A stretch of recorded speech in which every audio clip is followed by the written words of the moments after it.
Yo guys, check. Kamusta mga idol? So ayan, mag-update tayo ngayong Monday morning, no? So long weekend pa rin tayo mga loads, no? So ayan, gravities ang nangyari sa atin kaninang madaling araw mga idol, no? So dapat kagabi ko tong news eh.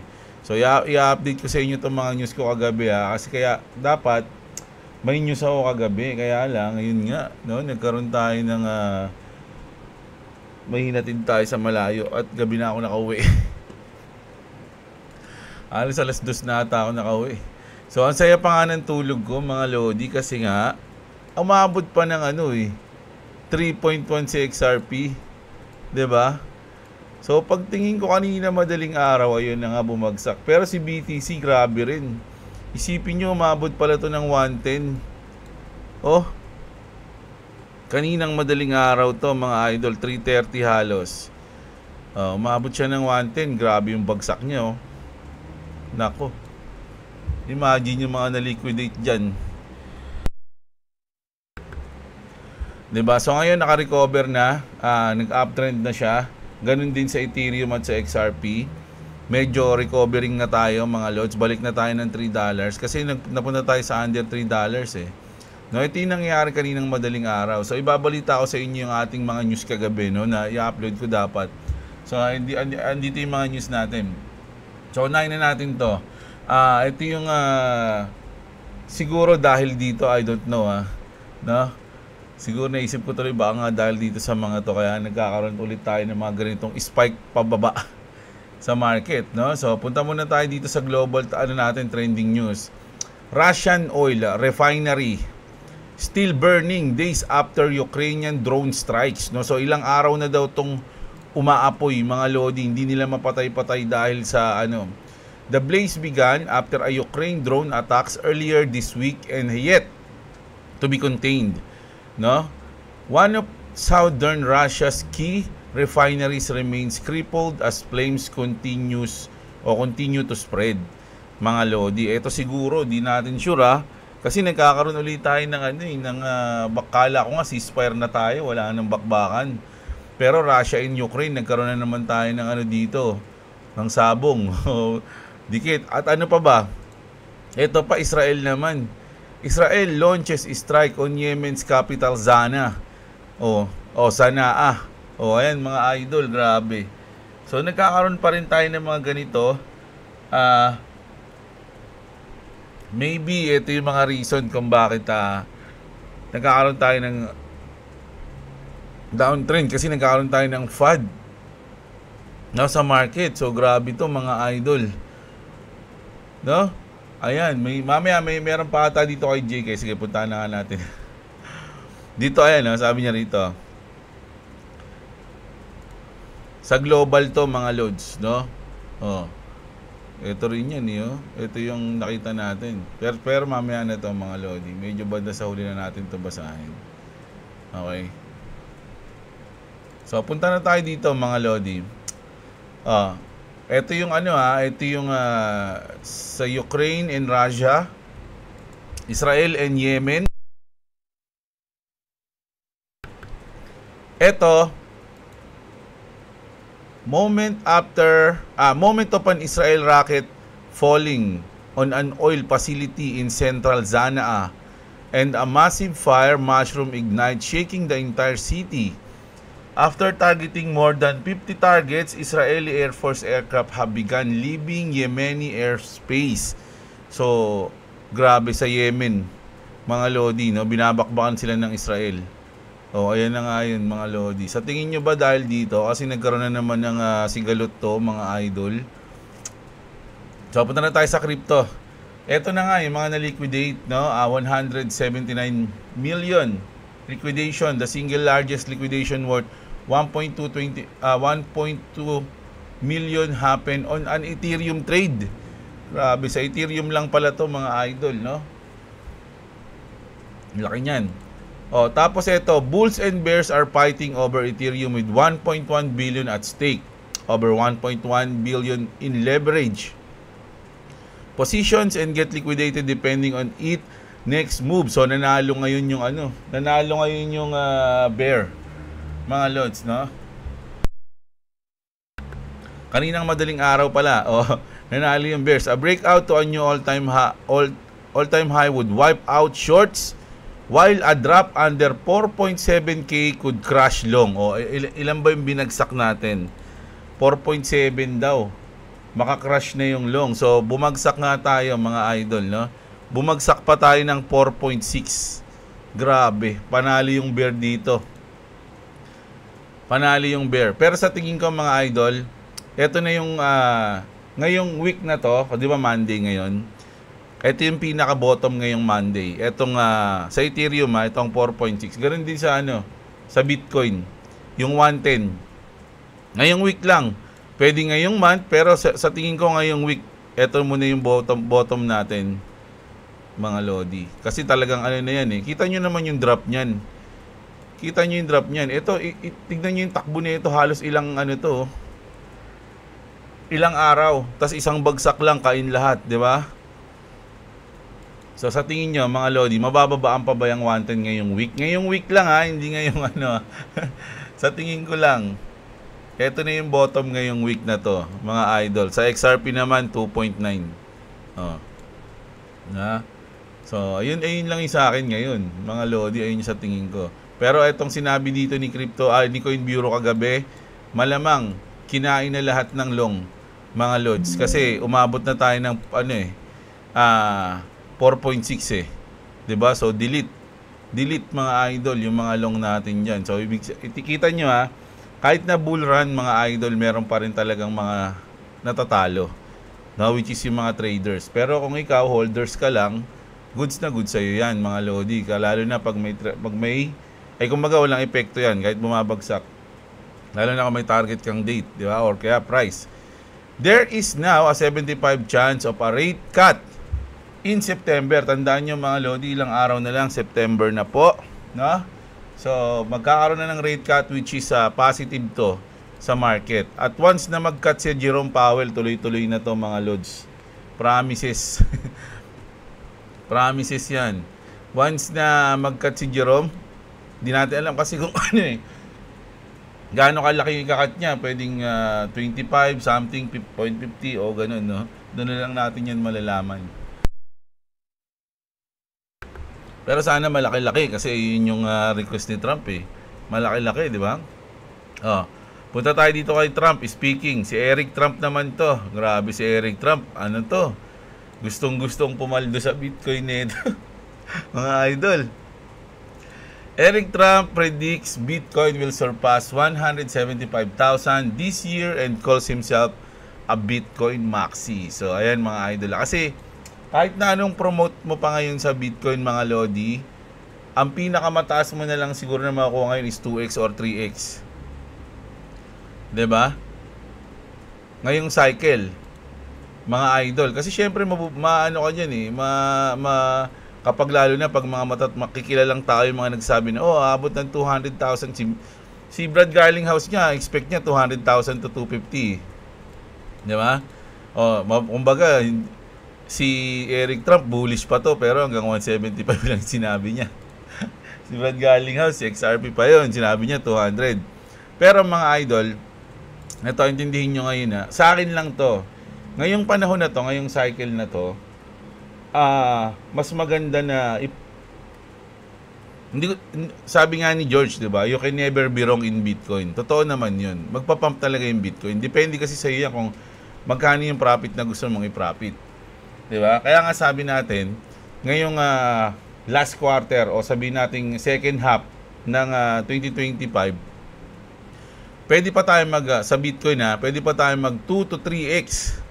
Mga idol, no? Pero ikaw, gusto mo ng 5 to 10x, meron ka naman pwedeng lagyan ng 5 to 10x, doon ka na lang muna. Pwede ka naman bumili ng Bitcoin pag bear market na. Di ba? Ba't mo ilalagay yung, kung gusto mo lang naman mag-profit ng medyo malaki, di ba? Ganun lang yun, mga lods. Ilagay mo siya sa pwedeng mag 5x, 10x, kaysa ilalagay mo siya sa, sabihin mo ng 4x, sabihin natin, sipin mo 4x puwabot ng 400,000, sabihin mo ng 5x na din, pero meron pa rin mga coins ngayon na magpa 5 to 10x mga lodi. So mas maganda ayun yung malaman mo, di ba? Kung gusto mo mag-profit. Pero syempre itong mga to, ipopromote talaga na ipopromote yan. Magpapa-interview lagi yan para sabihin na si Bitcoin is aabot ng ganito, magiging ganyan. Kasi malaki yung bag nila ng Bitcoin. Mga idol, intindihin nyo rin yun, no? So ito pa, Anthony Pompliano says on CNBC, Bitcoin is the king. It's been the king and it will remain the king. Sabi mga lodi, si FPJ pala si si Bitcoin. So sabi niya pa nga rito, 1 million soon. So pwede naman maging 1 million yan, no doubt about it, kumbaga. Pero ngayong cycle, medyo malabo yun ngayong cycle. Pwede sa next cycle o sa susunod pang cycle. Pero ngayong cycle, kasi from 60,000 tayo nagsimula ng bear market umabot pa nga ng hindi ko alam kung basta umabot pa tayo ng all time high kasi yung 60,000 noong 2021 mga 70 ganun, nakalimutan ko na pero nung nag bear market tayo, umabot tayo ng talagang halos nasa 19,000, 16,000 diba? Isipin nyo 16,000 from 100,000, diba? Nakailang X na si Bitcoin kung hindi ka nakalapag dun sa 16,000, diba? Bawi na lang tayo next cycle. Ganun yun. Pero kung nasa taas na, kumbaga almost nasa bagong all-time high na ulit ngayong cycle, siguro magta-top out si Bitcoin, mga nasa 200 nga rin sa tingin ko Kumigit kumulang 200, doon siya magta-top out. Nasa na ba ngayon si Bitcoin? Nasa 100 plus na siya. So, pwede nga siya mag 2x o 3x diba? Yung $1 million, pwede yan, pero not this cycle. No? Sa mga susunod siguro. Kaya kung gusto mo mag-profit ngayong cycle na to at kakapasok mo lang mas maganda na hanapin mo na lang yung magandang coins, no, na pwede mag 5x to 10x kaysa mag-Bitcoin ka muna ngayon. Pero hindi ko sinasabing pangit si Bitcoin, mga lodi. Bibili rin ako niyan sa bear market. Ayun lagi sinasabi ko. Ito naman. Nako. Alam na natin yung mga ganito, mga idol no? Na nakaraan lang si Kanye West. So may mga celebrities, sikat na artist, mga sikat na tao, popular person na pwedeng gamitin yung crypto o gamitin sila para maglabas ng coins para, alam niyo yun, kumita yung mga insiders, developers o kung ano man, crypto exchanges. Ronaldo launching a token on BNB tonight. So, ayan mga lodi. No? Hindi natin sure kung special si Ronaldo, yung sa kanya hindi tayo raragpulin. Si Donald Trump nga yung Trump coins nga ano nangyari doon? Special ba si Ronaldo? Isipin niyo mabuti mga idol Ako hindi ko sa inaani. Aral na kasi natin mga to, experience na natin na pag mga galing sa mga celebrity, wala, no? Anong niyan? Anong purpose? Di ba? Anong utility ng mga coins? Di ba? Parang magiging meme coins lang usually pag mga ganito. No? Ayan. Tapos, punta tayo dito. The SEC Crypto Task Force led by Commissioner Hester Pierce is launching a nationwide tour to meet with small crypto projects and gather input on future regulation. So, ayan mga lodi, no? Nag-uumpisa na po si Hester Pierce, no? Ito, tropa to mga lodi, kumbaga hindi na iba sa atin yan. Sabi nga ni Brad Garlinghouse, hindi na iba sa atin to mga idol, no? Ito si Charles Hoskinson. Cardano founder Charles Hoskinson says, Fed is going to cut interest rate, no? Siya yung nagsabi niyan mga lodi Ano pa? And then we're going to get Clarity Act. Isa pa yan, yung law na yan. Kasi nauna yung Genius Act, di ba? Etong Clarity Act na to, mga idol, malaki epekto niyan sa XRP. Tandaan niyo yan, mga lodi, no? So, sabi niya rito, we're going to cut interest rates and we're going to get the Clarity Act and we're going to have the Giga Chad Bull Run. Ayun na. Yeah, so, eto hindi niya naman kasi kilala niyo naman yan CEO developer ng Cardano. So, hindi naman yan yung sutoy-sutoy lang na mga kunyaring mga may alam sa crypto na nagsasabi ng ganito, nagsasabi ng ganyan. Siyempre, alam niya na yan mga lodi, matagal na siya sa space. No, matagal na siya sa crypto space. So, hindi na siya magsasalita ng mga bagay na parang hindi naman totoo o nang-hype lang, 'di ba? So siguro facts yan, yung sinabi niya na magkakat ng rates and then pagpasa ng Clarity Act, saka tayo lilipad, no? Ganun. Punta na tayo dito. Eto, goods to mga lodi. Isipin nyo XRP just took over BlackRock in market cap. No? Market cap kasi ng BlackRock is 177.80 billion. Ngayon, yung XRP 179.30 billion na. So na sila na usadan, kumbaga, mas naangatan na sila ng XRP. 'Di ba? So nag-uumpisa pa lang 'yan, mga idol, marami pang aangatan 'yan. Explosive details from an NDA likely signed between Ripple and USB. Nako, USB. Alam kong USB yung ano.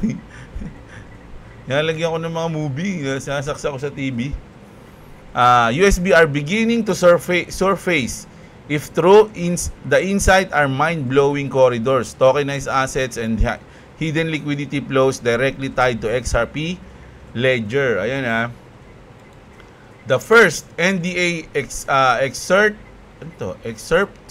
I will share it drawn for mutual non-disclosure and strategic cooperation agreement executed between a Swiss banking major and American blockchain infrastructure company. Ayan mga lodi. So big deal daw yan, mga idol, no? Kung totoo. Alam nyo yung mga nasa NDA, unti-unti na yan kasi nag-expired na yung kailangan nila sabihin.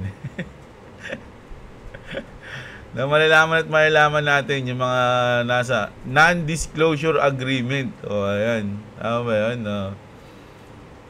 Unti-unti na nating malalaman yung mga talagang partner ng, kumbaga nakipag-partner sa Ripple o sa XRP. Not a drill. Ito, maganda rin to mga lodi. Swift Chief Innovation Officer just resurfaced an 8-year-old article about Ripple competing with Swift. So ito mga lodi ito si Chief Innovation Officer to ng Swift. Si paano ba sabihin to? Tom Schwack. Ayan. No, Chief Innovation Officer siya. Pinost niya to.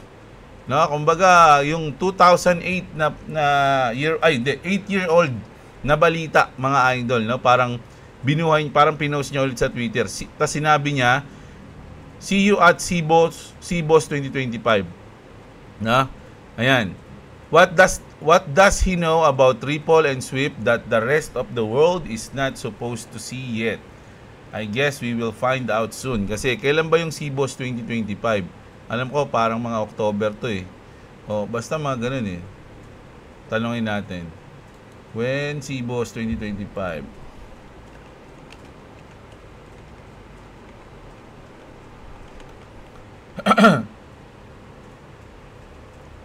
Anong date na? Siguro mga ganun to, mga last rin to fourth quarter na rin to mga idol. October nga. September 29 to October 2. Sabi sa inyo So, ayun yan mga lodi. So, malalaman natin to.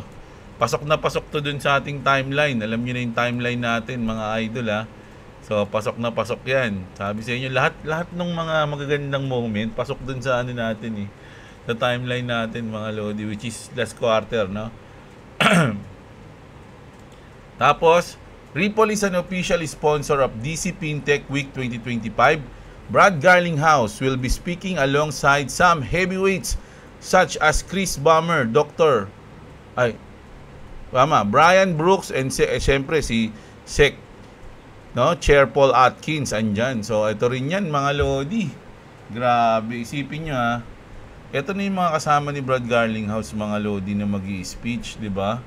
Ayan pa si Hester Pierce, sabi sa inyo hindi na iba yan di ba? Andiyan pa si Chairman Paul Atkins, mga idol. Si Moy. Ayan, di ba? Kumbaga solid lahat yan, tapos nandiyan si Brad Garlinghouse. Magta-trash talk sana ako, kaya lang baka magalit na naman yung iba Tatawin ko sana, nasan yung developers ng ganito, ng ganyan. Hindi, joke lang. Lahat yan pag bull market lilipad mga idol. Talagang meron lang talaga mag-i-stay. Kaya lang ito, yung sinabi dito ni ito mga lodi. Pakinggan nyo ito mabuti The bull run for XRP could literally end in just 1 or 2 months from now. According to this bull market cycle indicator, we are currently at the end stage, and this indicator, I have to say, has been extremely accurate in the past. The bull run for XRP could literally end in just 1 or 2 months from now. According to this bull market. Sabi niya, the bull run to XRP could literally end 1 or 2 months from now. Mga idol, no? So, ayan.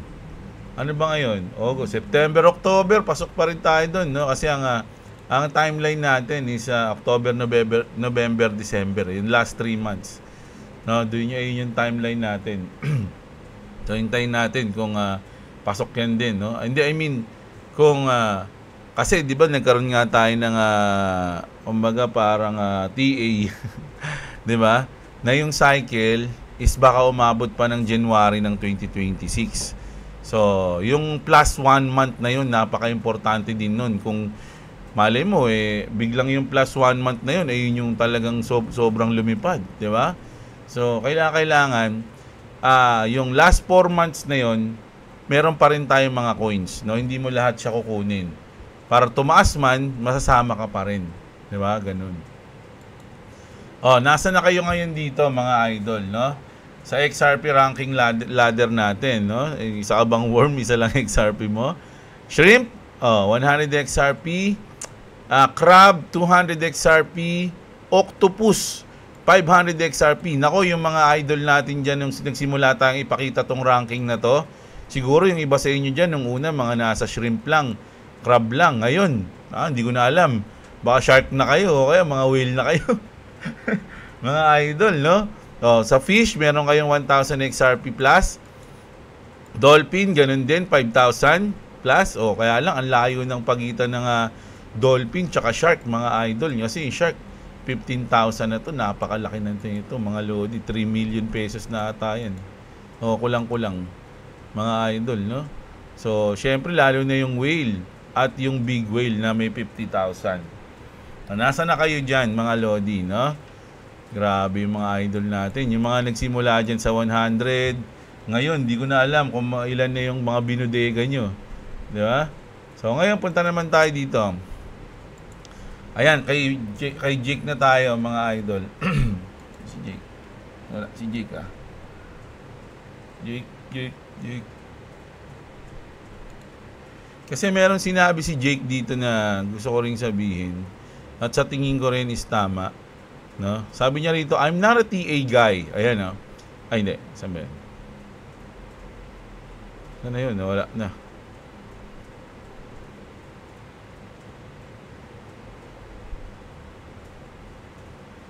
TLC. Ayan. I'm not a TA guy, but I think the XRP chart is looking like things are about to move higher. A lot higher. Sabi niya, mga idol, no? So, lahat naman, no, kapag tinitignan ko yung mga chart, mga lodi, karamihan ng mga idol nating nagti-TA dito sa X, sobrang bullish nila sa XRP, no? Kung titignan niyo yung ating 1-day time frame, no, ayan, ginuhitan ko pa to. Ito ba yan? No, ayan, no? Meron tayong triangle dyan, mga idol, sa ating 1-day. No? So sa akin, bullish to, mga idol. Hanggang anong date to? August, September 1. Pwede pa tayong umabot ng mga nasa September 10, no? Pwede kasing gumanong-ganon lang yan dyan, mga idol, Maglaro lang siya dyan, no? Ganun. So masaya na ako dyan kasi yung ating liquidation lampas na, dito na sa baba.